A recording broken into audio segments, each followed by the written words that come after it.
Hey, anybody got any crazy bird stories? I've got one and it's driving me crazy.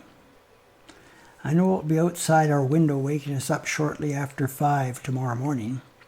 It's the same every morning and it's not when I want to get up.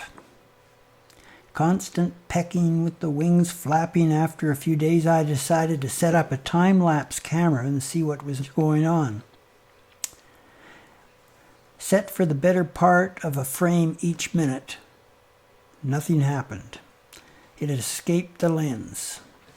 The next night, after contemplating that it being territorial and was simply attacking its reflection, thinking it was an intruder, we decided to open our bedroom windows, hoping it might reflect the light differently.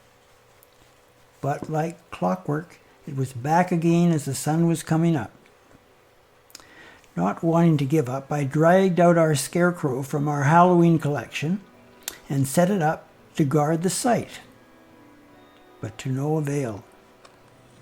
He simply switched to the basement window well.